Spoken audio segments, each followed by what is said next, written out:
I think we both feel that, Minnesota is being progressive with their laws, not just with the same-sex marriage laws, but with just a lot of different issues. And we feel that Wisconsin's going backwards.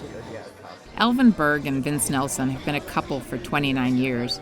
They own 2 gay nightclubs, one in Superior, Wisconsin, and another right across state lines in Duluth, Minnesota.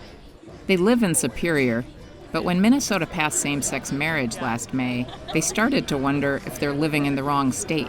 We never really thought much about just living on the other side of the bridge in Wisconsin. But once the marriage thing happened, it means a lot to us to live in a state that recognizes us.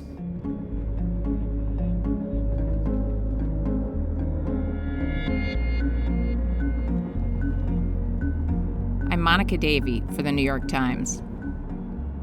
The twin ports of Duluth, Minnesota and Superior, Wisconsin sit roughly 5 miles apart, sharing the same steady chill off Lake Superior. Residents on both sides have long crossed back and forth without much thought about which state they're in. But ever since Democrats gained sole control over Minnesota's state government and Republicans over Wisconsin's, they're finding their lives diverging. A record 36 states, 23 Republican and 13 Democratic, now operate under single-party rule, making it easier than ever to pass partisan agendas. On issues like gay rights, gun control, abortion, and taxes, America is increasingly a nation divided. So this is a place where you can see really well both sides of this border. Over here you've got Superior, Wisconsin, and right here behind me you've got Duluth, Minnesota, and it's really a single community in some ways. They call it the Twin Ports, and people, live and work on both sides of this. In Duluth, Minnesota, I toured the Emmy Elecmetal foundry, which produces castings for milling hard rock minerals. We spent in 2011 and 2012 a little over $23.5 million in what we called optimizing the facility, basically taking bottlenecks out of the facility to streamline it and then adding capacity. Andy Fulton says a generous tax rebate from the state made this expansion more feasible.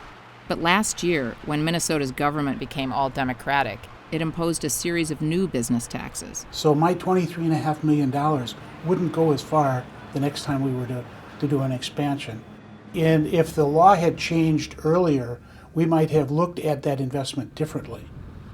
Emmy Elecmetal is not about to pick up and move its 20-acre campus across state lines, but Fulton thinks the tax laws passed by Democrats in Minnesota could discourage other businesses from settling in the state. It is a good state.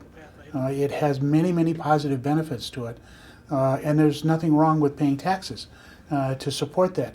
But there comes to a point when the layering of taxes just becomes too onerous for business. But for Vince Nelson and Alvin Berg, Minnesota offers personal freedom. As soon as they find a house, they plan to move to Duluth, and then they'll get married. I said, well, when the day comes when I can get married where I live, I'll get married. And seeing I'm only 5 miles away now from being able to do that, that's my reasoning.